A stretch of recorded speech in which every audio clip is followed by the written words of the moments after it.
You can use a credit card to unlock a door that has a spring lock. Make sure to use an old card in case it breaks. Insert the card between the lock and door frame.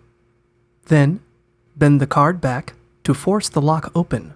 For an interior door that has a small hole in the handle, you can use a small screwdriver to unlock it.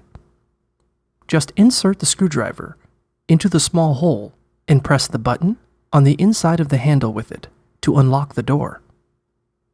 You may need to turn the screwdriver in order for the door to unlock.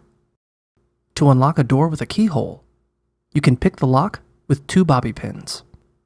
Bend the closed end of one of the bobby pins to form a 90-degree angle.